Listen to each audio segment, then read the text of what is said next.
All right, guys, how you doing? Welcome to this glorious showdown. So today we're going to be back at our mini tournament series.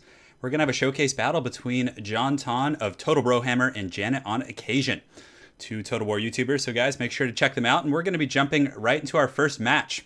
So here, it looks like we're going to be having a Greenskin versus High Elf showdown. So let's jump right into this, make sure the settings are good. Yeah, so this is definitely a pretty interesting matchup. I think the Greenskins have it pretty decent here. Black Orcs are a very strong option for sure. They can beat white lines. They trade somewhat efficiently with Swordmasters of Hoeth, though I think they do lose in a head-to-head versus Swordmasters, but they also cost like 150 cheaper. They're immune to psychology as well, so against dragons they're going to be very durable. And yeah, it should be pretty good. So guys, thank you for joining today. Hopefully you're all ready to party. And yes, this picture is from the movie Face Off. And yeah, you guys go ahead and pick your sides now. Team JonTaun of Total Brohammer or Team Janet on Occasion. Yeah, so you guys, we should do like straw polls or something. I think that'd be pretty fun. So yeah, guys, thank you all again for joining today. It's gonna be a party. My apologies, I had the wrong title there for a moment in the beginning. Yeah, some technical difficulties. But yeah, Black Orcs are very strong here. I also really like JonTaun's pick of Wurzog. I think that's a pretty strong as well. Azag is very good in his own right in this matchup. He's very quick, but you have to be very careful because the High Elves can bring Tempest. If they bring Tempest, then they can lock you down in the air and they can kill you with dragons, and it gets very ugly. So, yes. Every stream eventually becomes Professor Pone versus Turin. Yes, that is correct. So, yeah, I think JonTaun has a very strong pick. I like the inclusion of the nasty skulkers. You can, use them to deal with Cav and use the smoke bomb to slow down their charges, or you can go up and around the flank and really, pressure the missile units in the back line with their stock. There's a lot of stuff. Yes, Team Edward.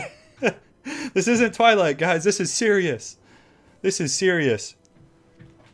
Hey, Hydro Franz. I'm glad you're catching the stream, man. So we can't see Janet's army, unfortunately. That's one of the things I really would be nice if Creative Assembly did change that for this sake of spectating, so that we could go and like check both armies like before the game starts. But regardless, here we are with game one in this best of 5 series. So we'll see who is going to be our champion for today. Turin is trying to start drama. I gotta start. They got some bad blood in this matchup. These guys got a history. Dov paid. We had a scandal last time, so we actually had. This is going to be the second edition of this series on the channel, and in the first one we had some drama actually. Yeah, there were some conspiracy theories going around that the series was fixed and that they rigged it just to get to a best of 5, and that I was involved somehow in all kinds of shenanigans. Oh, so let me turn my phone off here. Sorry, guys.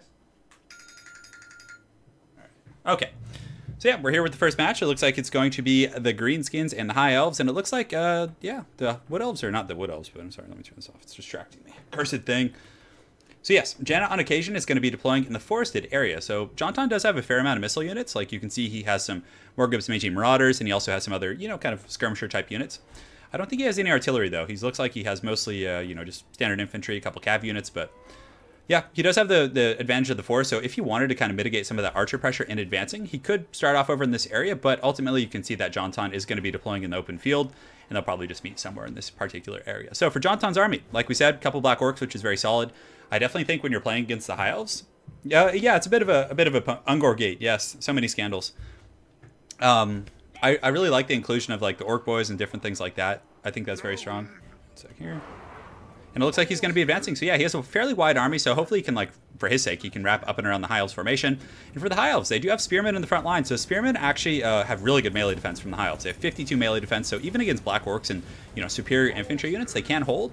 And I really like that Janet kind of included a Lore Master of Hoeth as well. I think that's a pretty strong pick. He has really good AP, strong abilities with Spirit Leech, which is great against Greenskins. He can just spam that on Goblin Big Bosses, on Wurzog the Hog Lord. He's got all kinds of funny business going on. So in the back, it looks like he does have a couple groups of the Lothern Sea Guard. Oh no, it looks like a little potato action going on. Okay, we're back in action. So he does have a couple groups of Lothern Sea Guard, which I think are very strong against the Greenskins because they can defend themselves against Wolf Riders and flanks and all kinds of funny business. So it looks like there's going to be some Ilthamar Chariots. So these are the melee chariots. They're going to be going into these Black Orcs here in the pocket, getting a really nice charge on those Black Orcs. So very strong play there from Janet on Occasion.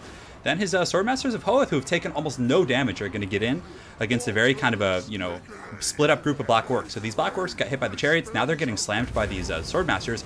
And a very good Sunfang by Janet on Occasion, just roasting those Orc Boys and sending them wavering and running from the hills. Yes, Stop Plays, I'll get you that sweet pig. All for you, man. All for you. Thank you for the donation, man. Really appreciate it. Get the train rolling. So pretty even battle so far. You can see in the front line, the Swordmasters of Hoth are really heavily winning this top flank because of that Sunfang and also that really nice Chariot charge, which is able to disrupt that formation. Looks like a little bit of a misplay here from Jaina on occasion. He did overextend those Lothran Seaguard. It's easy to do that with line of sight, but now you can see they're turning and shooting at these Morgreps Mangy Marauders, which is a really good target for sure. They don't have any sort of missile resist, and you know, they're going to be annoying, and they have good AP. You definitely want to take those guys out. So in this part of the battlefield, though, it looks like the Black Orcs and the Orc Boys are doing a really good job. The Swordmasters of Hoth here have been crumbled by JonTaun on the flank. I think he got a really nice charge with this Orc Boy Biggins, and just, yeah, doing a really, really good job here in the center. And I think that Wurzog also used some buffs here in the middle, which, whenever Wurzog casts a spell, guys, he gives a map-wide charge bonus, I think, in melee attack. Let's actually go ahead and check. So, yeah, it gives, well, he just did that, and it's the Squiggly Staff or something. I don't remember what it's called off the top of my head, but whenever he does cast spells, he does give a map-wide buff if he brings that item. So I'm not sure if JonTaun did bring that, but very close fight still. The bounce power hasn't shifted, and it looks like the center battle is still very pitched. Like a lot of times in these battles, the center will just collapse, but here it seems to be going pretty well, just back and forth. A very nice Melkot's Mystifying Miasma on those Black Orcs in the back line, which does some pretty good. It's kind of like a Walmart value Fate of Yuna. Like it actually does slow though, which is nice. So the slow effect not doing a whole lot, but still, you can see the Black Orcs were really able to just smash these Swordmasters of Hoth with the support of the Rusty Arrows and all these other archers and everything. And now it looks like the bounce power for the first time is starting to shift in the favor of JonTaun. So he does have this really healthy missile lineup here, which is just shooting right into the middle here. You can see that Tyrion is putting up a valiant fight against these greenskins, but they're just like arrows. Look at him. He's just like arrows sticking in every crevice here. So that is not good. So, oh man, poor Tyrion. He's having a really rough time. Not all of those have great armor-piercing galleys, but now you can see the entire might of the Gobbo. Our battle station is fully operational. It's just shooting in there, and Tyrion is getting wasted by those goblin archers. And man, guys, never underestimate the goblins. They're serious. Those guys don't play around. And there's also a couple of goblin big bosses with Ere We Go, which is going to put their melee attack up to 84, which will make them exponentially more effective against Tyrion. But for the most part, the High Elf Infantry line, you can see the Swordmasters of Hoth and the Spearmen, and pretty much everyone else has been buckled. The Lothran Seaguard in the back have been engaged on by Black Orcs, which is going to be a really, really bad engagement for them. So that's going to be it. That's game one. A fairly quick game, but well played to both players. I liked a couple aspects of both builds, but I think that the Spearmen weren't enough to hold. I would have liked to see maybe like one Swordmaster of Hoth and then just get a couple white lines maybe. I think the white lines would have been much more cost effective there, and I feel like the Spearmen really didn't kind of hold their own. The Swordmasters did their job, but you know, with the buffs from the the big wall and everything, it's really, really tough for them to kind of stand up to those Black Orcs. So let's go ahead and jump over to Discord and have a chat with a couple of our competitors. All right, so let me go ahead here and make sure all the sound systems are good. And 1, 2, and 3. All right, guys, a very good game there. So JonTaun, what would you say was your key to success? Gobbo firing squad. Yeah, that was really brutal at the end. Like when Tyrion was like trapped there, that Goblin firing squad melted him in like 10 or 15 seconds. But also, it seems like the Black Orcs did really well in the front for sure. They did. I had the Gobbo firing squad concentrating on either Swordmasters of Hoth the entire match or at the end Tyrion, like you said. So, I mean, they just take down anything that they concentrate on so fast. It's ridiculous. Yeah, I think, how many did you have total? You had the Rusty Arrows, and then how many Goblin Archers on top of that? I had 2. You had 2? And but then... I did have the mobile Goblin firing squad, too, of the Death Creepers and Morgreps Mangy Marauders. Yeah, so 5 in total. That's brutal, man. But yeah, very well played. It was a good game. And Janet, what do you think, man? What would you change if you had another shot at it? I think dragons. Bring dragons. Yeah, just go. I was relying on the Tyrannoc, not the Tyrannoc, the Thilmar chariot. Yeah. But honestly, it just got caught out by the Orc Ball Boys constantly, and it doesn't actually get through Black Orcs very well. They get really bogged down by him, and I was kind of relying on that to help my front line out, and it just wasn't worthwhile. Yeah, so it had a pretty nice charge in the beginning. That first charge was really, really cinematic and looked nice, but after that, it did kind of get bogged down once it actually got through, like you said. But yeah, it just runs out of momentum, and then at that point, there's just too much bogging it down. Yeah, I hear you, man. Well, hey, we're gonna jump over to game 2. Well played to both you guys, and we'll see you on the battlefield. Alrighty. Cheers. All right, guys, so we're back at it. We're going to go into game 2 in this best of 5 series. So it looks like we're going to have JonTaun on the Skaven. We're not sure who Janet on occasion is going to be playing quite yet. So hopefully you guys enjoyed that first game. And yeah, here we go. We're on to the next run here. Let me know how the stream quality is too. I changed some of the bitrate settings, so hopefully it'll be less pixelated and less blurry and everything today. That's kind of the game plan. More vampire action, that would be pretty fun. Yeah, those Black Orcs are beasts. I mean, so Swordmasters of Hoth actually have less weapon strength. I think their weapon strength in general is like 36 or 38. But what they have over the Black Orcs is a true bonus for his infantry. So The bonus versus infantry, if I'm not mistaken, augments their melee attack. So they're going to be hitting a lot more than black orcs, but they don't hit as hard. So if you buff the melee attack of black orcs using like the Wa abilities, like Ere We Go and the Wa shout from your lord, although I don't know, yeah, Wurzog doesn't actually have that anymore, but it's massively powerful. Hey Nico, thank you for the donation. Nico says, thank you for showing me Gabo King. His videos are sweet. Yeah, he's a boss, and he plays Blood Bowl now too. He's a really good Total War player. Awesome dude. Definitely check him out. And also, Nico, if you're looking for some more YouTubers to watch, check out JonTaun of Total Brohammer. He's a very high level player. He's like, I think he's like top 20 right now. He's really, really good. And Janet on occasion as well is a pretty high level multiplayer player. And yeah, check them both out. They do campaigns, just shenanigans, free for alls. They're awesome dudes. Yes. And Les says, thank you for recommending Italian Spartacus' stream yesterday. It was loads of fun. Hey, I'm glad you had fun. That was a great stream. He was able to conquer his demons of the past. So Italian Spartacus finally had his showdown with the Vargeists of old and was able to win and crush them in a glorious faction with his Chaos Chosen. So JonTaun right now looks like he's going to be using Lord Skrolk, which is probably one of the more competitive choices. So what Janet, in my opinion, wants to do here is Dryads are really good against like Plague Monks, but it looks like JonTaun's using a bit of a different build. So honestly, Eternal Guard wouldn't be bad here. Like Eternal Guard mixed in with a couple War Dancers, maybe a Dryad or two. Yeah, it's going to be tough. But I think one of the keys to success for Wood Elves here is the Glade Riders with the Hagbane tips. They counter Gutter Runners, they counter Rat Ogres, they have good mobility, good charge bonuses. It's, yeah. He's that guy. I definitely would, but I don't think that, I don't think either of them would probably be interested. So let me go ahead and update the score here. So score 2 is going to be... Boom. All right. So fancy. Look at this user interface. Next level esports production. Yeah. So yeah, give a like for each win. Yes, yes, yes. Italian Spartacus and you. Oh, yeah. I'm glad you like our streams, man. Yes, the Gobble King has a channel, Professor Pone. You would know that.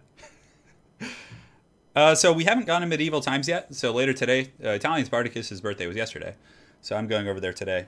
And we're gonna celebrate it today at medieval times here in Los Angeles. Yes. Well, my only sadness is that Lady Turn's not here to go with me. I'm just gonna be driving in the car all lonely and depressed. Yeah, thank you guys all for joining though. So we're in game 2 here. So for those of you guys that are just joining, this is a new format. 10 out of 10 ESPN dank esports tactics. Hey, I'm glad you like the format. So yeah, it's a new series on the channel we're going to be doing. It's a best of 5. It's pretty fun. Grab other YouTubers who are, high level players. Most of them probably better than me. we just play. It's fun. Father of the double Steam Tank / Jade Wizard. Oh, that's so awful. Well, Steam Tanks aren't really that great anymore. They only have 10 melee attacks, so they kind of just get destroyed like super quick. Anna, so my lovely fiance has sponsored the channel. Oh my goodness. Thank you so much, baby. I love you. Sponsoring me in every way, emotionally, fiscally. She's just the anchor in my life. And now she has access to the dank emotes. Oh, man.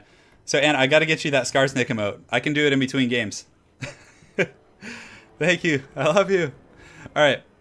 That's so funny. Oh, my goodness. Yes.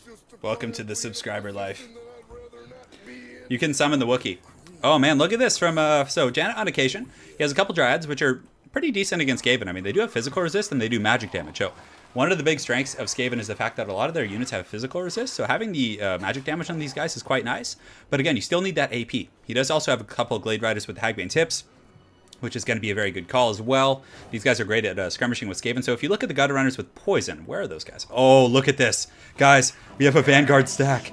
This could be really devastating for JonTaun. If this goes off like this, then these Dryads are really just going to pound these guys, and then the Glade Riders can smash on them, and it's just going to be really, really bad. For the rest of his army, he's got a couple War Dancers. He's really going to be lacking AP, but he does have Orion. And there's the Snare Nets. It looks like the Rats are going to be able to scurry away. Yeah, those darn Snare Nets are so good. And it looks like, yeah, that Friendly Fire is getting a little bit crunk on there, but these Dryads do get left in the dust. You can see a couple are going to be engaging in the front line versus these Skaven Slave Spears. And yeah, we'll see how it goes. Get in there. Do it to it. Turn to esports now. Yes, absolutely. I agree. But the Dryads are definitely going to clean up these Skaven slaves. You can see in the back, Janet on occasion does have some Wild Riders, which can beat Rat Ogres. And also he could probably get in there and just charge on this Warp Lightning Cannon, fairly unimpeded. But the frontline engagement's going pretty well.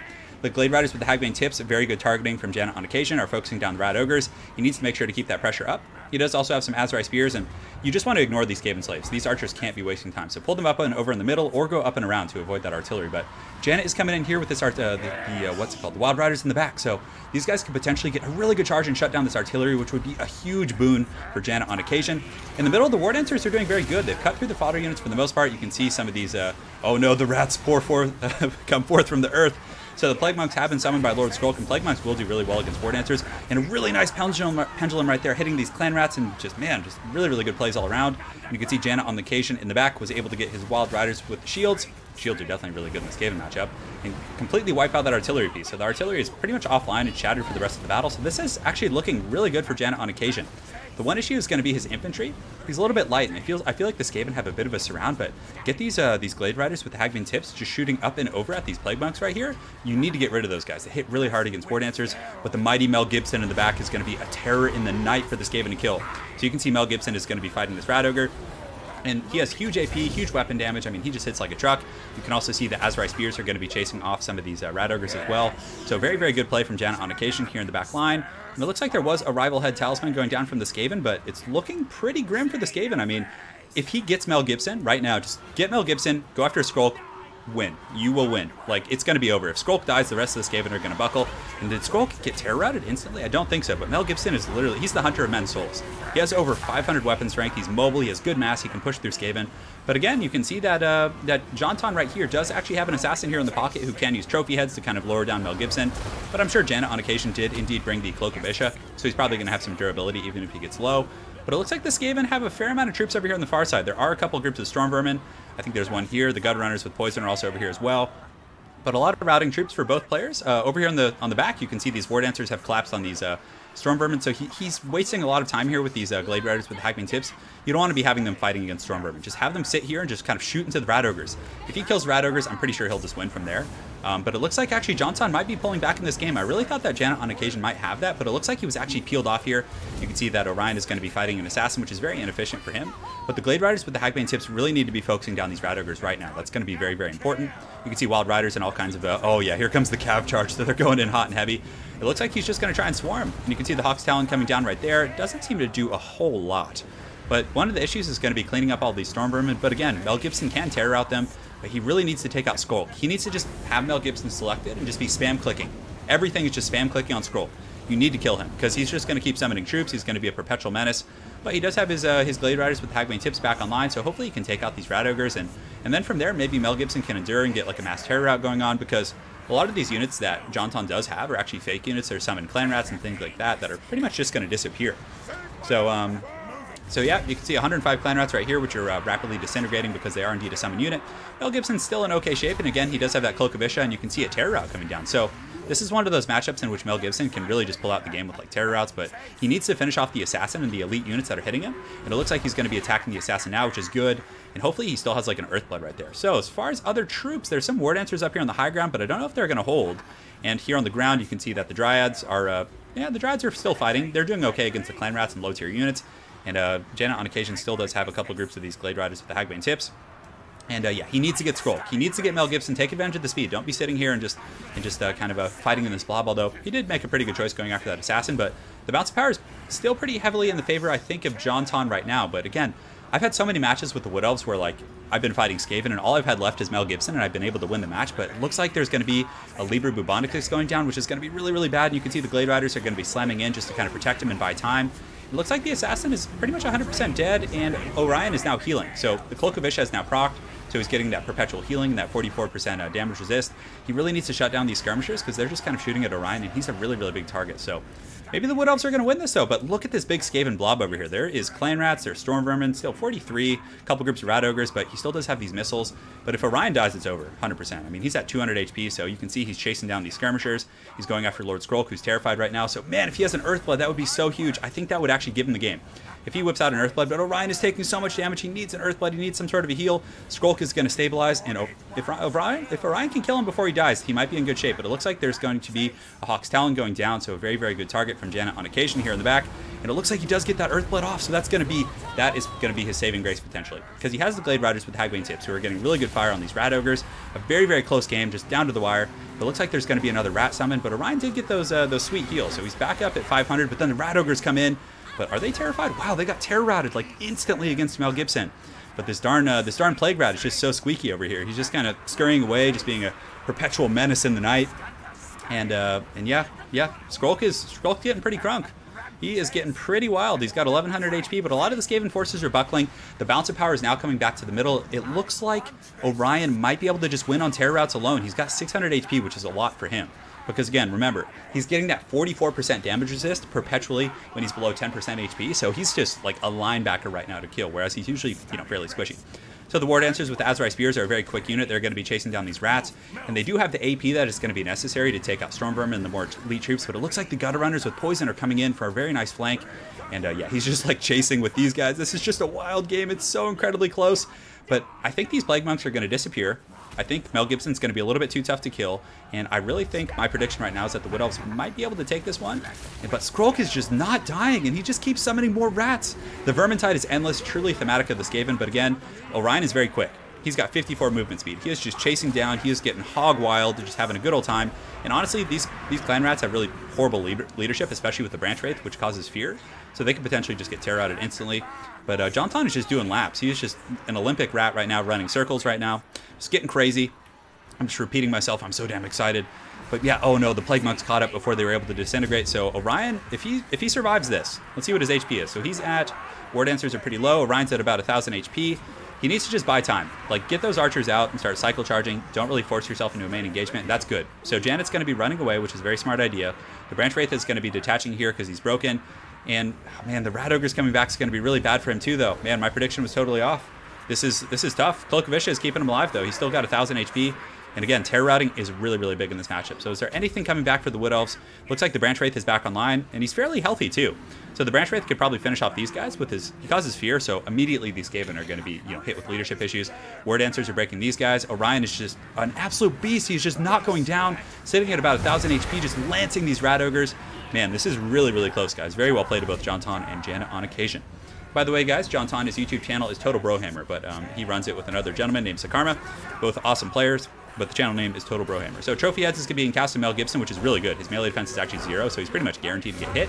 But yeah, I think with these attacks, and the Rat Ogres are, let's see how they're doing. Are they still fighting? No, they're actually broken now, so everything just breaks. And it looks like that's going to be it. So I think Janet on occasion takes that in a very, very close fight. That was incredible. Wow. That was really close. So it really came down to Mel Gibson just being a true patriot, just tanking. It's like that scene in The Patriot when he like runs up the hill with the flag, and he's like turning the tide of the battle. That was exactly what happened. That was an amazing game. That was a really, really good game. Damn, I can't believe you pulled that out.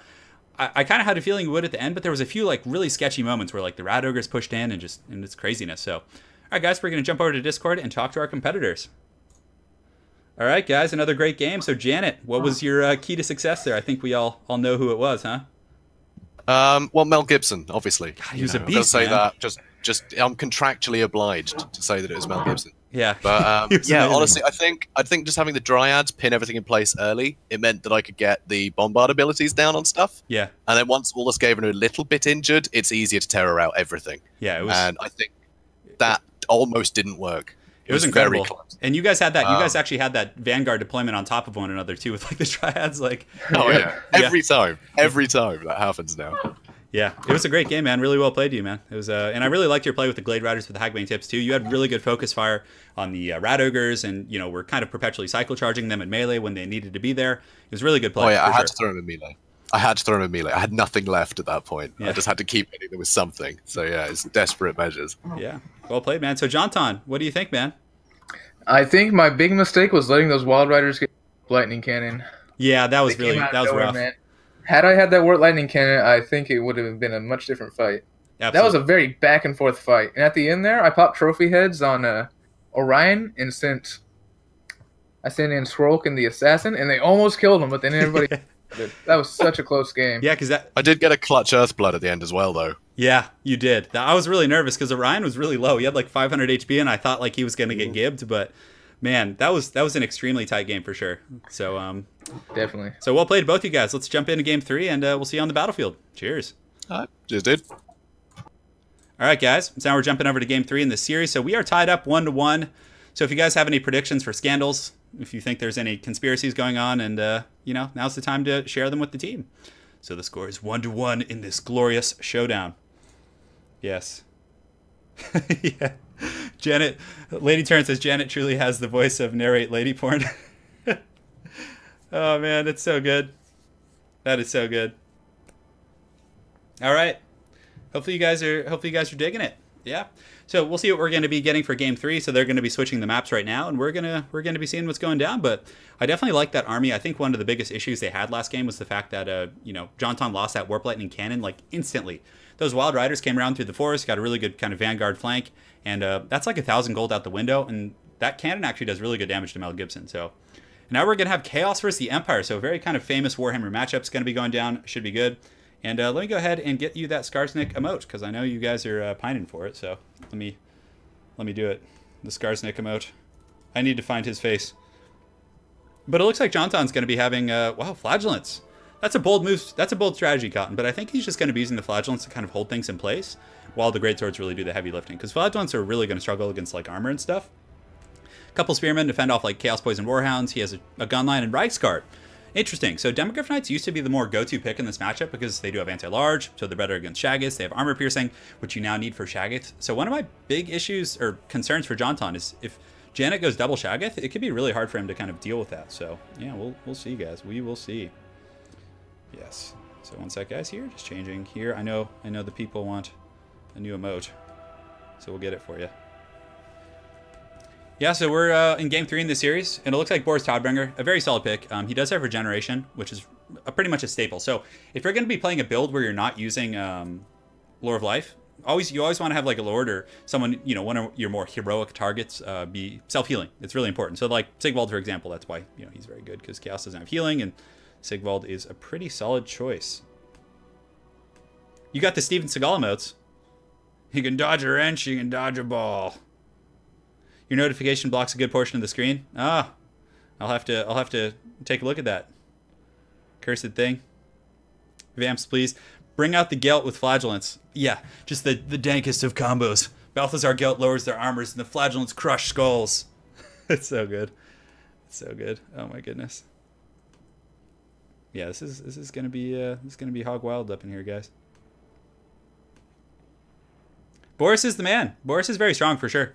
He's a strong pick. He's safe. He will lose head-to-head with the Chaos Dragon. So I still think having him up in the air is the best way to do it in this matchup. But it looks like he might actually be on the ground. So it's interesting. Yeah. I guess he could be riding with the Reichsguard or different things like that. And yeah, he does have the guns. But Chaos has a lot of ways of pressuring your back line. So a lot of Empire players make the mistake of protecting their back line with only spearmen. And then Forsaken come around the flanks, massacre the spearmen, get into your gun line. They just get straight into that cookie jar. And what kind of map is this?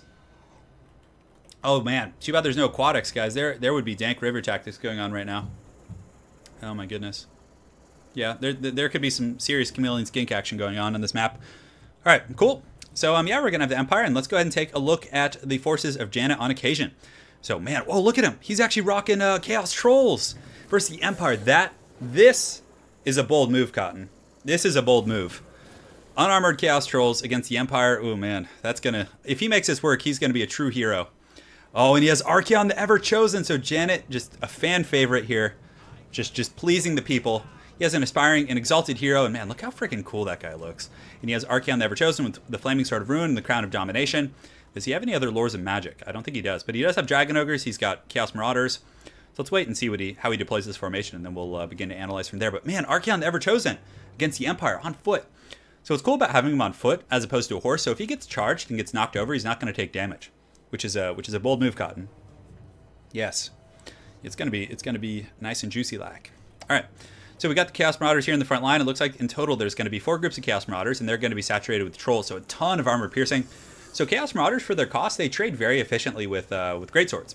that's kind of one of their really good niches here. But again, Flagellants will massacre these guys, just beat their skulls in. But to deal with Flagellants, it looks like Janet on occasion does have a couple groups of the Forsaken here, which is really, really nice. So we'll see how those guys do. I personally like to use Forsaken on the flanks. It looks like Janet is doing the same thing. So he has 1, 2, 3 groups of Forsaken. And I can't wait till we get the regiments renowned for Chaos. And here we go. So he's got a Death Ball.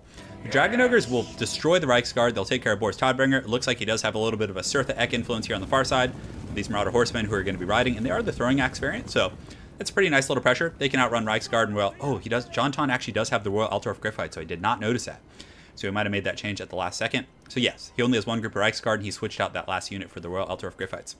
So the Sirtha Ek Horsemen are coming in, but you can see the Empire is waiting with their gunpowder, their Steel Faith and gunpowder. And yeah, they're going to be shooting in there. They get a really nice volley, and then all of a sudden the Royal Altar of Griffites have been discovered by these Marauder Horsemen who are already shaken and tattered. But it's really going to come down to the infantry fight. I mean, the Trolls are a really bold move.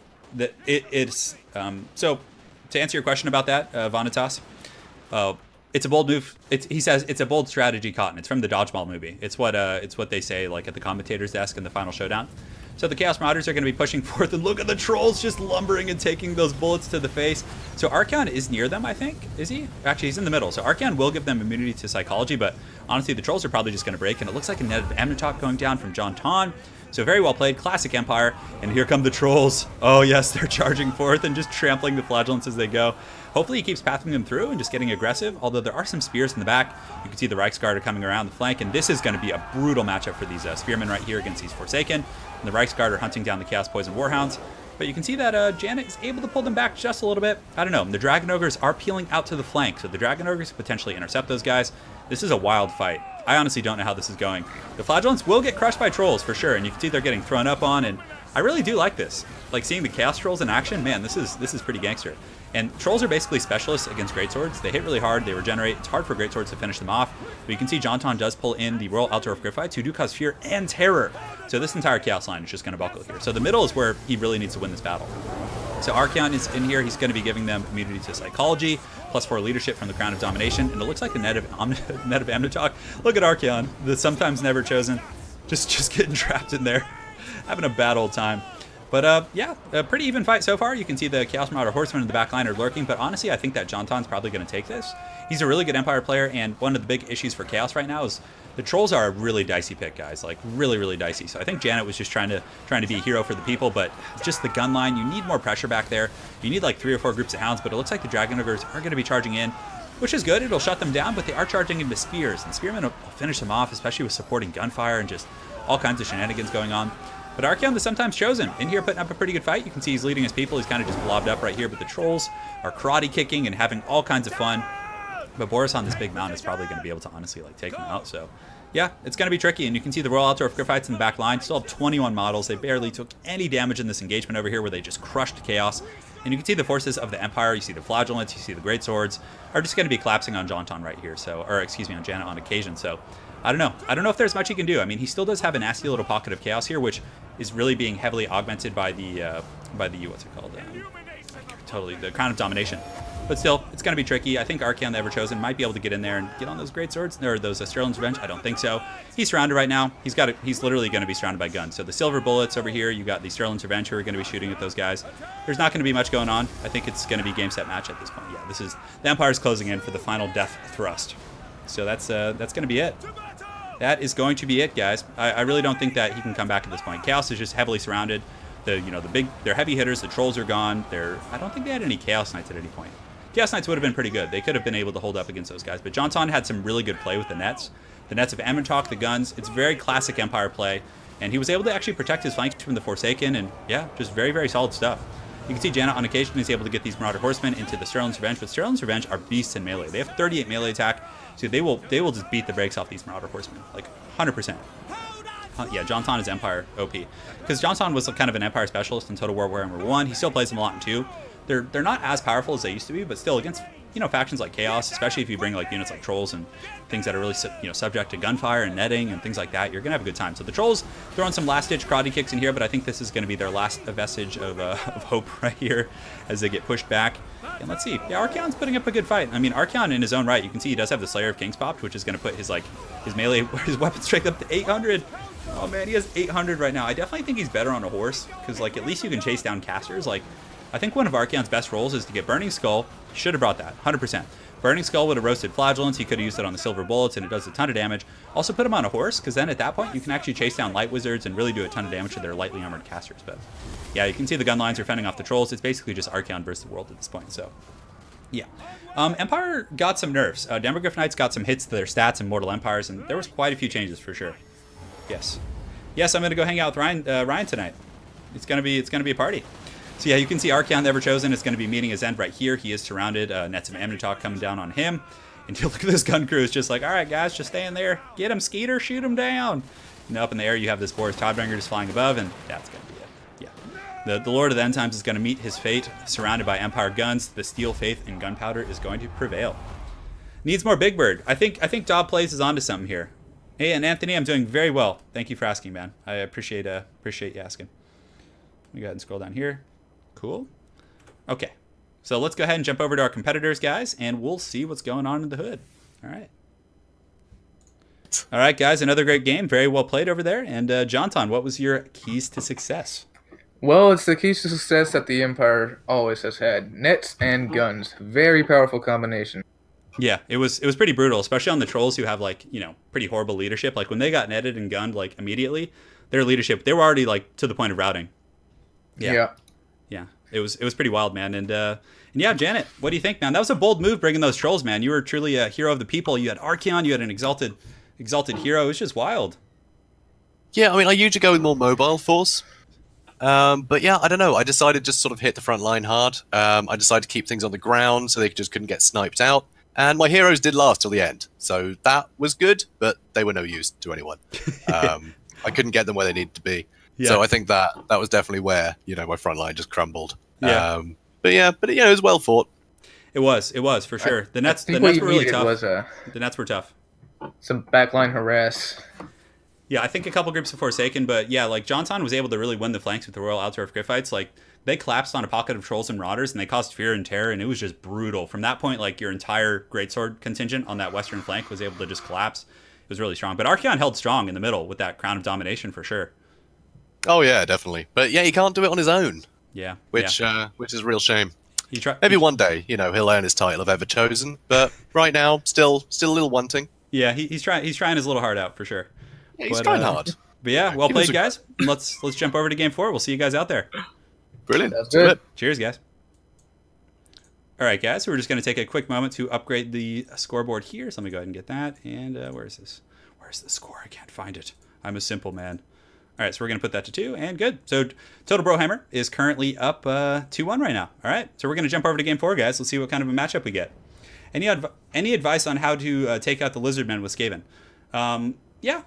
I mean, in that matchup, you can actually use Storm Vermin. Storm Vermin are pretty good against Saurus Warriors. They have armor. Mix in a couple Plague Monks. I really think that the Warp Lightning Cannon's very good. The Globadiers are pretty strong as well. Bringing like 1 or 2 groups of the Poison Wind Globadiers can be very good for you, for sure. Yes. I would say so.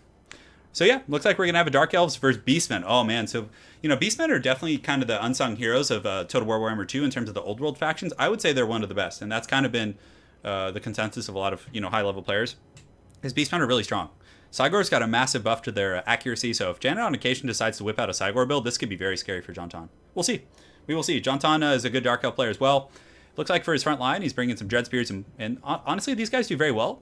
What's it called? I'm totally blanking on these guys. The Blackheart Corsairs. I just woke up like an hour and a half ago. Forgive me. The Blackheart Corsairs, they have a nice anti-infantry bonus, so against Ungors and Goreherds and low-tier troops, they do very well, but they do get smashed really hard by Bestigor. So if I were Janet, I'd probably just bring like a core of Bestigors. They're immune to psychology with their Primal Fury while it lasts. They'll beat the front line. Then you just bring like a couple answers like Throwing Axes for the Death Hag, and I think that would be really strong for sure.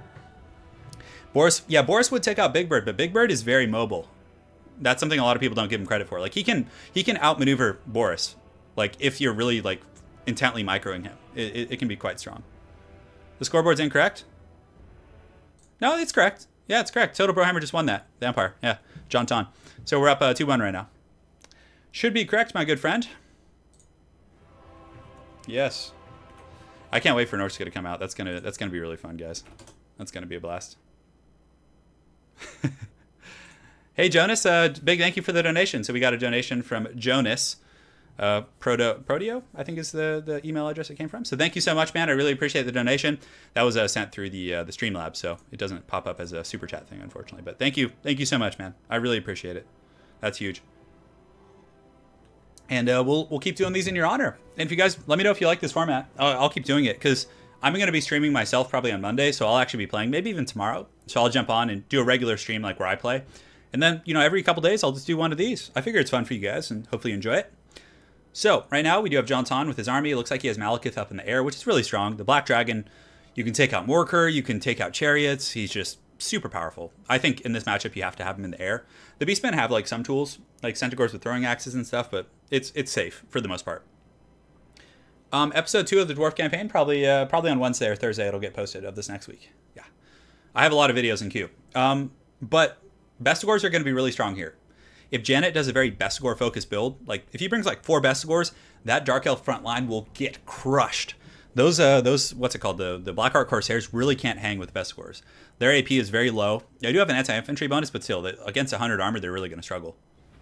Yes. Oh, I cannot wait for Norska versus Lizardmen. That's going to be incredibly fun.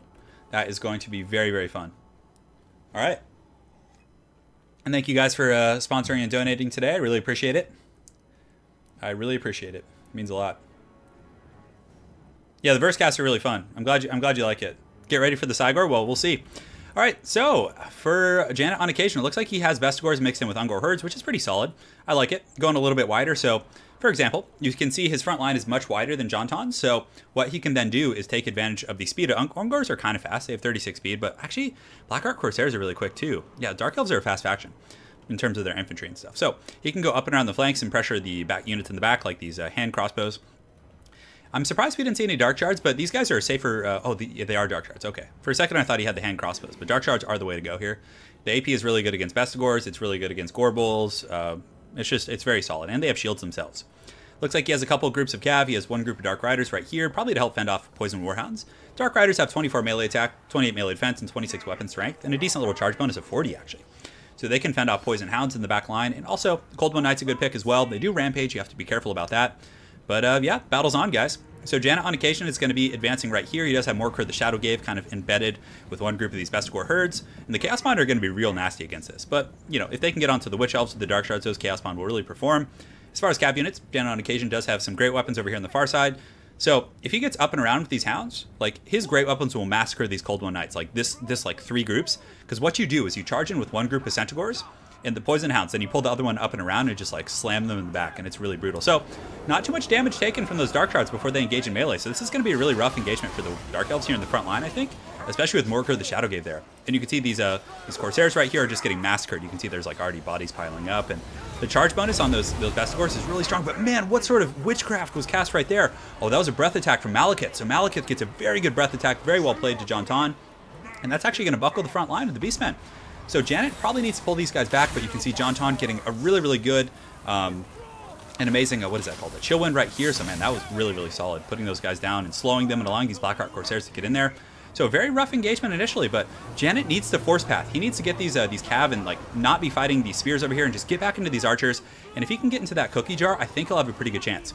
You can see the Chaos Bond have been summoned by Morkur, and they're really going to help out in the front line. And the Death Hag's actually taking a ton of damage from the Bestigor. So man, this is a hog wild game so far. So the Chariot's getting into the back, and you can see it's going to be ramrodding into these guys and doing some pretty solid damage for sure. And yeah, but he's getting caught up on these spears over here. He needs to get these Centaurs and these Poison Hounds and get them back here into the archers. You can't let the Dark Elf archers shoot. Their AP is too good. It's a lot to deal with. Malekith doing a very good job kind of fending off this Chariot right here. And you can see the Pimp Chariot is going to be pulling through. Sweet piggy. We got the Boar Chariot having a good old time in here. And let's go ahead and take an overarching look at things. So in the front here, the Ungor herds and these Bestigors are going to be crushing these Witch Elves. The Chaos Bond, obviously you don't want them fighting spears, but you can't really choose with Morkur all the time. And these other Chaos Bond are going to be going after the Dark Shards in the back. He needs to be clicking these guys and just force pathing them as aggressively as you possibly can. A really nice Flock of Doom going down. It's going to be hitting both of these Dark Shards. And it looks like the Beastmen in the front line are actually in pretty good shape. It's going to be tough to kill Malekith because he's on his mighty Black Dragon, but Centaurs can do a pretty good job. Morkur's in good shape, and it looks like his caster is, still doing well, getting a nice little rear charge right here on these Dread Spears. So yeah, so far a very even fight. It looks like the bounce power is actually starting to favor Janet on occasion. So the Dark Shards have been caught by these Ungors, and this is like the dream situation Oh, yeah, I don't know. Oh, okay, the scoreboard. I see what you guys are saying about the scoreboard now, so I'll go ahead and fix that. I think it's just like under the wrong layer. I've been updating it, but I'll fix it after this. So the Morker, the Shadow Cave here in the front line is going to be kind of scaring off some of these some of these Dread Spears, and I'm surprised he doesn't cause fear. He's like some giant mutated cow of doom. But regardless, the Brasham with Lore Beast is going to be charging in here and getting a really nice charge on these guys, so very, very good Chariot play from Janet on occasion. And I really think that's going to be it for... Yeah, I don't know if the Dark Elves can do it. Their Death Hag is done. The Beastmen have really overwhelmed this part of the battlefield. I mean, they have some Dread Spears holding up here. And Malekith's still in line. I mean, picking off this caster is a step in the right direction for sure. If Janet can get this guy out, he'll probably end up breaking and getting away and coming back and still having magic to use. But a very good pick here from JonTaun for sure. Yes, best scores have a massive charge bonus as far as like infantry go. So when they get that charge bonus on like the Blackheart Corsairs, I think that JonTaun needed a couple groups of Harganeth Executioners to really help hold that front line. I think his front line was just too flimsy. A really nice charge right here from these Centaurs with the great weapons, and you can see the Dark Shards. They have pitiful melee stats. 16 melee attack. These Centaurs are going to take them down. But it looks like the other group, despite being surrounded by Poison Hounds, is still putting up a pretty good fight. JonTaun does actually pull the Bounce of Power up a little bit. A very nice chill wind in the back line right there. That was a thing of beauty for sure. Did somebody say chaos? Yeah, there's some chaos going on. We got the Chaos Cow having a good time. So basically right now it's just going to be Malekith versus the world. I mean, there are some Dread Spears here surrounded by Ungors and Bestigors. I mean, they're not going to... Beastmen have really good low tier infantry. Like, Ungors and Goreherds are really strong. I mean, with their Primal Fury, they hit like trucks, have really good charge bonuses. There's all kinds of madness going on. So the best Goreherds are going to be charging up the hill. They're going to be going after Malekith. I mean, at this point, it's basically just like chase Malekith in circles until the game ends. Because the Dark Elves have nothing left. They have some Dread Spears. It looks like the Beastmen are just going to collapse. Oh yeah, this is going to be pretty nasty. But it looks like, yeah, Flock of Doom. Okay, I thought it might be a Soul Stealer from Malekith, but alas, it was not. And if Janet is actually able to take this game, we're going to be going to a best of 5. It's going to be our rubber match, the 5th game in our series. So for those of you guys joining, JonTaun is up 2-1 right now. Janet, I think Janet just lost the last game with Chaos, but he did win the game before that with the Wood Elves, with the mighty Mel Gibson leading the people to victory. Morker, the Shadow Cave in the back, is going to be waddling forth, and he does apply poison, and honestly, like, he'll put up a good fight against Malekith. He's not a pushover, for sure. Yeah, best scores are really good. I like best scores quite a bit. Malekith is surrounded here. I mean, it's only a matter of time. He's going to probably tear out some of these guys, but the Beastmen will keep trickling back in with the best scores and Morker and this. Look at the Chariot being a true hero. But man, that would be pretty crazy if JonTaun was able to pull it out with just Malekith. It would be like reminiscent of that game we had with what's his name, with Mel Gibson a couple minutes ago here. Yeah, Beastmen are really strong. They're really, really strong. But I really think one of the things JonTaun needed was a couple groups of Harganeth Executioners, because he had an entire front line of the Blackheart Corsairs, and as cool as they are, they will not stand up to Beastmen infantry. You need, like, mix them in with Harganeth. Like, get 3 Corsairs, 2 Harganeth Executioners. Harganeth Executioners will beat Bestigors 1-1, I'm pretty sure. And from here, I'm pretty sure, yeah, it's just going to be over, because once Morker gets in and starts poisoning him and getting some pretty good weapon strength in on there, it's going to be really tough. JonTaun paid! So the conspiracy is here. The conspiracy theories are out. I think, yeah, I don't know. I don't really know if the Beastmen need nerfs, because they were so weak in 1. And guys, you have to keep in, when the next update comes out and the Regiments of Renown are added for all the different factions, it is going to completely shift up the metagame. It's going to be, so I don't want to make any, like, balanced decisions, I think, until that happens. So that would just be my 2 cents. So you can see the Ungor herds and the Bestigors and all these other troops are charging in right here. Sorry, I was interrupted by my brother. So Malekith and company, yeah, he's done for. That's it. That's going to be all she wrote, guys. Well played. Well played, guys. So that's going to be it. 2-2 in our series. Let me go ahead and update the scoreboard and make sure you guys can actually see it now. So we got this. And why can you guys not see that? You should be able to see it. Let me move it up here and see if it appears. I see it on my cast, so it should be working. I don't know what treachery is afoot. Yeah, it's above the webcam. Cool. All right. So, guys, we're going to jump over to our competitors and have a little bit of a post-game chat. Although we can't be doing repeats. Well played. It was quite a fierce battle. So, Janet, what were your keys to success? My key was to play as the Beastman. Yeah. And that was about it, really. That's all you need in Warhammer at the moment. Play Beastman, and you seem to do fine. That's my number 1 tip. Yeah, for the stream. I mean, it was very strong, and I think one of the big reasons you were able to have so much success is because your frontline engagement was so smooth. Like, your Bestigors really dominated, whereas the Blackheart Corsairs like didn't have the AP to really stand up to them, and they just got crumbled, like his entire front line. But Malekith put up a good fight for sure, JonTaun. Yeah. My plan here was to use Malekith and the Death Hags to turn the front line in my favor. Yeah. But he just had so much backline harass, I wasn't really able to get Malekith into the front line to do a lot of damage. Yeah, the you had Death to pull Hag got Malekith caught back. up on Centaurs. Yeah. It was So tough I for sure. was not able to move it. And your Death Hag went down real quick also. Like, I was surprised. Yeah, those Cynagors, man. Well, they even surrounded it and it couldn't move. Yeah, even the Bestigors too, because she was surrounded by Bestigors for the first, like, maybe 2 minutes of the battle. And, like, she really got hammered down. Like, just by Bestigors, which, I mean, man, they hit like trucks for sure. And Oh, yeah. So, guys, the conspiracy theories are afoot. We have another 5th game in a best of 5 series, so if you guys have any conspiracy theories, now's the time to share them. But yeah, well played, guys. We'll jump over to game 5 in this series, and let's party. Let's have some fun. Let's do that. Good luck, guys. Catch you in a bit. Cheers. All right, guys, we're here with game 5. It's time. Let me go ahead and shut my door.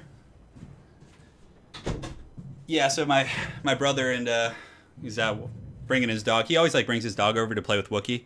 So they're in there right now. That was the noise you guys heard in the background. So my apologies for that. It's just like the WWE. Turin knows who is going to win before it starts. Beastmen need more cowbell. Can you guys see the score now? By the way, let me go ahead and look. Let me go to the live portion. I need to get my Okay, you guys should be able to see it now. Although, okay, I need to upgrade Janet's. Got it. I'm just such a pleb. Sorry, guys, it's a huge production to run just for me, all right? I need help. Okay, we're upgraded 2-2. When Janet knows, we know it's rigged. Well, I'm not playing. Yeah. Thank you for subscribing, man. We got the Gimli in here. So, guys, this is a best of 5 series. For those of you joining late, I see we have a lot of new viewers. Between JonTaun of Total Brohammer, a YouTuber, and he's going to be facing off against Janet on occasion, also a YouTuber as well. And this is it. They both won 2 games. We got some Terrorgeist action. Oh, so your wishes have been answered. You're going to be seeing some Vargeists, maybe. I don't know. Probably not Vargeist, to be honest. Lizardmen versus Vamp. So they're both going full on try hard here at the end. They're going for the throat, just playing these 2 like aggressive factions. Oh man, this is great. Yeah, that's a good point, Aaron, for sure. Yeah, this is the Revolutionary War all over again. We got vampires. JonTaun is playing vampires, guys. He's going to be using the Red Duke. He has zombies and skeletons and spearmen. Wow, this is scary though. I'm a little concerned for JonTaun because he only has 1 Terrorgeist. I really think if you're going to play against like high-level Lizardman players, in order to win this, I think you really need 2. It's going to be tough with just 1. But we'll see if he can make it work. Red Duke's really strong in his own right. He has Elsif. He can lower Krokgar down, do some good work. Hey, Armando. Thank you, brother. Thank you. Yeah, the tournament's totally rigged. I'm a new viewer. Oh, why, thank you. It's been reported in The Guardian that the tournament is rigged. The best of series. Well, you know, I do go through great lengths to make sure the players are evenly matched in these little showcase games we have. Like, I've watched these guys play before, and they played countless games against each other, and they go 50-50 for the most part. So I always try and get players who are, you know, very evenly matched. Yes. Fake news. Oh, my God. All right, guys. So, yeah, he's actually going to be using Cryptors, which is interesting. So instead of going for a second Terrorgeist, which I think is a little bit more optimal, he's going to be going for double Cryptor. Now, they have good AP, they have Poison, they have good Mass, but still, against like Krokgar and the big dinos, I still feel like they're going to get run over. Yeah. Well, Vargeists aren't good in this matchup, unfortunately. I mean, yeah, they'll get torn up by the Lizardmen, for sure. Yeah. I'll tell JonTaun that, Aaron. Yes. So let's see what map they're fighting on. I think it's going to be Quinellis. Yeah, I probably mangled that. Pillar of Bone. That's an open field map. Granted, these are 2 factions that are just going to like put their heads together and just like grind. You know, they're not going to be like maneuvering through forests. It's a very like brutish matchup. Just grinding, brutal. And I have a feeling Janet's probably going to bring Krokgar. Or Mazdamundi's even a good choice. And just because Ruination of Cities and Banishment is really good against Vampire Counts Infantry. Yeah, Cryptors did get nerfed really bad, Juggernaut. You're correct. They got nerfed really hard. They lost like 15. I think it was like 10 or 12 weapon strength. They had some other nerfs as well. However, they did get an increase in Mortal Empires to their model count, so they do have some buffs in that respect. Yeah. I know. Well, Bretonia's in a really bad place. And despite all the conspiracy theories that are going around in chat, these guys are trying to win. You know, their reputations are on the line, guys. So they're probably not going to play Bretonia as one of the weaker choices right now. Bretonia is really hard to play right now. They're really in a tough place. There haven't been any Bretonia. We've seen Lizardmen, Vampire Counts this game. We saw Chaos and Empire. Dark Elves, Wood Elves, Skaven. Yeah, I think that was it, and there was a couple other ones. I think they are, Anna. I think they are. Pillar of Bone. This game and its phallic fixation. All right, so let's go ahead and take a look at Janet's army over here. So Janet is going to be playing the Lizardman. Very, very strong for sure. He does have Croxagores, so a bit of an interesting pick. I would think you'd just see Source Warriors in the front line, because Croxagores, they'll do well against Crypt Guard and things like that. Or Crypt Guard, Graveguard. He looks like he does have a Laser Lizard. He does have a Skink Priest with Lore of Heavens. Man, this is a lot of big dinosaurs to take out. 6,000 HP, 6.5, 5.9, 5.7, 6.9. That is so much HP to get through. That is so much. But the rest of his army, honestly, the rest of Janet's army is pretty weak. It's mostly just Skinks and then a couple Croxagores to give him some like heavy support. But basically what this game's going to come down to, guys, is the Lizardman infantry is just going to get crushed. They're going to get massacred by the Vampire Counts. The Cairn Wraiths and the Graveguard will really cut them to pieces. And it's just basically going to be, can JonTaun get his Red Duke and his Terrorgeist to take out all these big old dinosaurs? Yes. Yes. You know, there's no answer to that, weirdo. It's kind of like when you cast a lot, you go back to like certain terms because your mind is like looking for shortcuts to like get to your transition in that sentence. Sorry, I'm getting super analytical now. All right, so the Vampire Counts are going to be advancing here of JonTaun, and he does have the Zombie Horde in the front line, so I really like the zombies actually. They're pretty good for like mucking up Skinks, and Croxagores are going to waste so much energy just like beating through these zombies. It's going to be cool, and he does have the Tithe. Interesting. The only thing we're really missing in this game is Heinrich Kemmler, but honestly, like, he's playing trying to play a little bit more competitive. What is this? Why is the Red Duke on foot? Oh, that must have been a mistake. That must have been a mistake. That's real rough. Why? No, you do not want Red Duke on foot. That is going to be a massacre. So, all right, well, I don't know how JonTaun's going to take this. He either forgot the dragon, but we'll find out in the post-game cast, but what a time to forget your dragon in the finals of a best-of-5 series. The conspiracy theories are going to be afoot. So the zombies in the front are going to be shambling in. You can see that the laser dino is going to be shooting here into some of these. It looks like it's shooting back here at the Cairn Wraiths, but it's actually hitting the zombies and skeletons on the way in, which is saving some damage. So very similar to like tabletop, using like poxwalkers and zombies to kind of absorb enemy fire. Definitely some pretty solid tactics so far. I actually like Corpse Cart. Yeah, I think a Corpse Cart would have been a good choice in this army for sure. Would have helped him quite a bit. But the Red Duke on foot is really depressing me. That's like making me so sad. I mean, he's still very strong on foot, but he doesn't have good AP. And I mean, his only real AP units are the Terrorgeist and 2 Cryptors, and taking down like 20,000 HP worth of damage on these guys is going to be really tough. I mean, he does have Skeleton Spears in the secondary line, so maybe he'll be able to do it. And I really don't think so. I really don't think JonTaun has a chance here. This is going to be really tough. So the Croxagores in the front line. Who doesn't want to watch Croxagores smashing? Oh, the Cryptors just swarming in. So honestly, I think this is going to be pretty good for the Cryptors, because the Croxagores are going to be hitting zombies and fodder. Meanwhile, the Cryptors have a very good like focus on them. And yeah, we'll see. They also are going to apply the poisons. Let's go ahead and take a look at the HP. The Croxagores are in pretty good shape. Zombies are taking a bit of a beating. You can see the Scar Veteran is being sent against these Cryptors. And the big angry dinosaurs have begun. So it looks like there's going to be a death streak going in against these Skinks. A very good play for sure. But again, we were never expecting the Lizardman infantry to win this. They're definitely going to lose like 100%. Cryptors in the back, or in the main fight, I should say. Still got 12 models. They're in really good shape. You can see the Croxagores are getting worn down, but these Skink cohorts, how are they enduring? Man, they're taking no damage. So the Croxagores are really just fighting hard, defending their little lizard buddies. And the Scar Veteran too is going to really crumble these guys pretty quick. I mean, he has a really nice anti-large bonus. You see the Terrorgeist has landed. I think maybe going after the Skink Priest. I mean, I don't know. He just doesn't have the stopping power. I mean, Red Duke on foot is really, really depressing. So it looks like there's going to be another zombie summon going down. You can see the lasers coming in. Yeah, I don't know. Like, I'm really skeptical about his chances of like taking this game. But the Lizardman infantry will eventually crumble. And I guess like the Cryptors are doing okay, but they're already down to 9 models. So JonTaun, if he wants to have any chance of like taking out Krokar, he needs to get a big fat Invocation of Nehek right here and heal these guys up. He needs those Cryptors. That's like his only AP. On the other side, he does have 12 of those, and it looks like there's going to be a plaque of Dominion. What is that? Gives -8 leadership.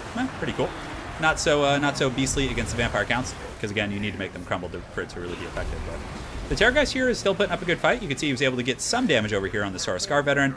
There's going to be a bunch of cold blood charges from, the Skink Priest and from Krokar, but Krokar's a little bit surrounded right now.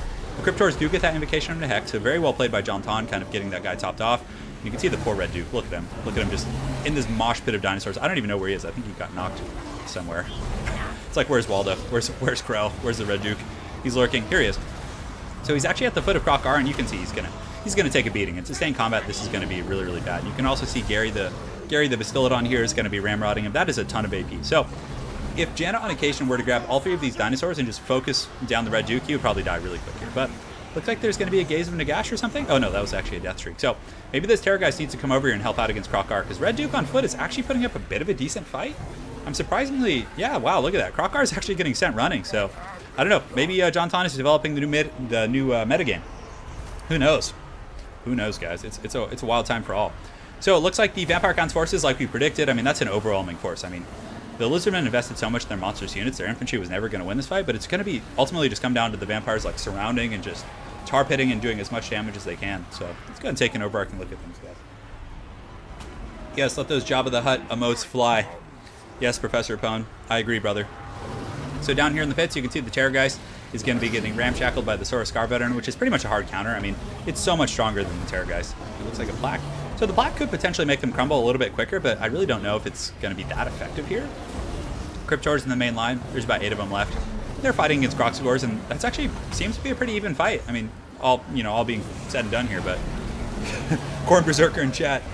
Yeah, there's a little bit of a Nurgle influence, some poison in this match, so the plague god is pleased. But man, how is this Red Duke like chasing this guy? I mean, I think that Janet on occasion is just being really effective with the cycle charges. I mean, the Terrorgeist will lose like to the Sora Scar Veteran like really aggressively. But oh, look at that big Stegodon just coming in there and just knocking the Red Duke back. But I think he's just been healing really aggressively. You can see he popped the Sword of Anti-Heroes and some of those other goodies. Yeah, this Terrorgeist is getting pounced on by Krokgar, and I don't think they have any custom animations, but 2 anti-large massive dinosaurs just beating on this thing is going to be really tough. Yeah, you can see. It might even die here. I don't know. Let's see. 1900 HP. It's still healing. Oh, man, that was brutal. Another 400 damage there. Probably going to get hit at least 1 or 2 more times before it's able to escape. Oh, man, down to 600 HP. You guys can see the bounce power is still really even, though. This is a dead even match. So the Vampire Counts have been able to win the ground battle very aggressively. And they're going to be chasing after these big dinosaurs now. And the Red Duke, I mean, if he can endure and just stand, and maybe the Cryptors can pull out some sort of a miracle. And I mean, can Rays have AP? He has some anti-large skeletons kind of waddling around, I think. Does he even have any left? Look like there's some skeleton spears right here, but some Kroxigors coming back from deep route. They are rampaging now, so they're going to be able to finish off the Tithe. Oh, look at that, just brutal smash. You can see this. Oh, I love how he just like roared at the camera and he just bit that one's head off. And Kroxigors have some really cool animations for sure. So the Lizardmen do have a bit of a rallying formation coming over here. Some Skink Hordes coming back. But obviously the Graveguard with their anti-infantry and really good defensive stats by undead standards will do the trick. He visibly cringed at that statement. I'm glad, man. I'm glad. All right, so over here you can see that the Red Duke does have the Foe Seeker and the Charmed Shield, which actually gives him a 22% ward save. Oh, I thought it just gave him block, but it gives him a ward save as well. So he's putting up a really good fight. You can see the entire undead force is being force targeted after Krokgar, so the Cryptors are going to be coming in, applying poison, and the Red Duke is going to be waddling in as well. So oh, look at the swiftness, just knocking down all this. Wow, that actually knocks down the Cryptors. That shouldn't be the case. Cryptors should have enough mass to endure that. That's pretty hog wild. Yeah, that Terrorgeist got messed up. I mean, Janet did a really good job with that Terrorgeist, like, initially, but it did get caught there at the end. I mean, it's hard. Like, there's a lot of microing going on, guys. You gotta remember that. Yeah, so you can see the Red Duke had the Cube of Darkness cast on him, and he just took a big attack right there. So the Red Duke dies. I think the Vampire Counts will simply go down, but Krokgar is dying. Somehow these Cryptors are doing a really good job. You can see that JonTaun is just chasing after Janet's Krokgar right here, and just, that's working really well. Maybe he's onto something here. And the Red Duke on foot, if it was an accident, he's making it work really well. You guys can see the bounce of power is actually fairly heavily in the favor of, I think that's JonTaun. I can't really remember who the first player was, or Janet, excuse me. So yeah, it's a close fight for sure. The fact that he was able to get Krokgar that low, and the Hand of the Gods coming in, looks like it did miss a little bit, but this is a ton of HP to get down. But the Kroxigors are routing. Skink Infantry are just going to get kind of trampled over time, but I don't know. He doesn't have enough stopping power to really take out these like big old dinosaurs. They probably still have a fair amount of healing. I bet you there's like at least 1 Cold Blood left. But the Red Duke trying to be a Patriot of the Vampire Counts, 1500 HP to Krokgar's 1900. He does get the Sword of Anti-Heroes, giving him AP and putting him up to 552 on that weapon strength. So maybe he can drag down Krokgar and bring the bounce power back. He probably wants to grab these Cryptors right now. Just grab both of them and send them just full hog, full bore, just right into those Krokgars. It's just one Krokgar, but you get the idea. They're basically the same thing, but I think at this point the Vampire Counts are just going to crumble. It's looking like it. Yep, that's going to be it. And the Red Duke, so I don't know if that was a mistake. We'll have to talk to JonTaun about that after the match and see. So maybe this can be like Zombie Dragon Gate. I don't know. You guys come up with the name for it. The throwing of the game with putting him on foot. You can see the Red Duke's gonna get feasted on. Wouldn't it be funny if this big T-Rex just like ate him? But yeah, he's toast. He is 100% toast. And down he goes with a few javelins like in his neck as he falls. Oh my goodness. Oh, that was amazing. Stay a while and listen. All right, guys, so that's gonna be it. So Janet, on occasion, has taken the series. So let me go ahead and update the score here, and then we'll go talk to our competitors. Very well played. And guys, make sure to go check them both out. Awesome dudes. So we're going to jump over to the Discord chat right now and see what's going on. Well, all right, guys. Well played in that best of 5 series. So congratulations, Janet. You are the winner. Oh, it was a close one. It was a close one. That was an interesting game, seeing the Cryptors be brought. And also, JonTaun, before we talked to Janet about his keys to success, the question everyone's asking is, was that Red Duke meant to be brought on foot? No, he was not. He was not. There were some conspiracies about, Duke. They're calling it Dukegate now. Yeah. But I gotta say, he performed better than I thought he would on the ground. He survived a lot longer. He was kind of hard to take down for Krokgar. Yeah, there was a couple points in the battle where I was watching him, and he was actually like doing a ton of damage to Krokgar for sure. Yeah. Yeah, it was. Oh, absolutely. I brought so much anti-large, thinking, dumpster the Lord, get on with the rest of the army. You know, couldn't dumpster the Lord. He was quite happy, just sat there amongst his troops. Couldn't hit him. Yeah, it worked out well for sure. And Janet, what else would you say was pretty efficient for you? The Law of Heavens definitely helped, because with Wind Blast, I was able just to do so much damage to his ethereal units, which got great armor piercing. They're actually really good against dinosaurs. Yeah. But yeah, I was able to just take out most of them nice and early, as well as get rid of a load of the clutter that was bogging down Krokgar, so he could escape from, the terror that is the Red Duke on foot. Yeah, the Red Duke on foot. Better, basically. Yeah, I saw him get ramshackled a little bit by some of those big dinosaurs. He just was sent flying. It was pretty brutal, for sure. Oh yeah. Yeah. I knew I should have brought double Terrorgeist and Dragon. Yeah, that was the one thing we were talking about in chat and in commentary. We're like, I think if the double Terrorgeist is the way to go, like having just one, like, because if you count up all the HP of those big dinos, it's like you have 6.5, 5.9, 5.8, and then like 6.7. Like that's like 20k HP you got to get through, you know? Yeah. Yeah. I just thought I'd be a gentleman. You'd be a gentleman.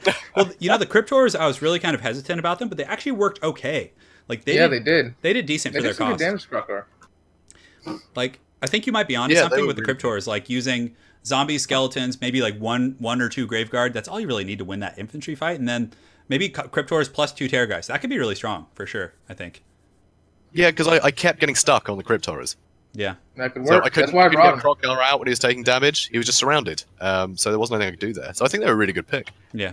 It was good, man. But yeah, well played to you guys. And if you guys want, we're going to be doing this 3 or 4 times a week. We're going to be doing it quite often. So if you guys want a rematch to settle the Duke Gate, we can certainly have that sometime next week. I demand a rematch. That's good.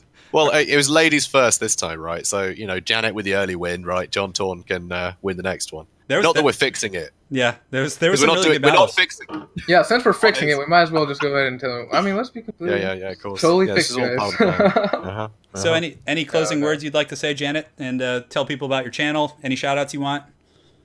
All right, yeah. Well, so I do similar things. Do daily battle replays. I had a lot of cinematic shots in. So if you like cinematics, that's the way to go. And I am going to be starting another lore series soon, in case that's something that floats your boat. Right so, come on down, say hi. Yeah, guys, Jan's like a watered-down Party Elite. Shots fired. Shots fired. Man, they're setting the rematch up already. I love it. So, JonTaun, let's hear it from you, man. Any words to the people? Yeah, guys, my channel is named Total Brohammer. I do it with my friend Sakarma, so it's a joint thing. Yeah, we do battle replays just like everybody else. We just enjoy doing it, so yeah, come check it out. Right on, man. Well, thanks again for playing. And I see Gobbo King's in here. So do you have any closing words of inspiration for the people? I do. And I think the real key to success was friendship. That was the real power.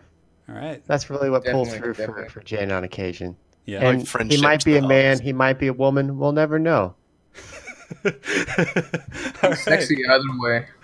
All right. Well, that's perfect, guys. Well, thank you guys so much for participating today, and we'll get you your rematch next week. I think it's due. It was a very close series, and we have to settle the Duke Gate, so it'll be good.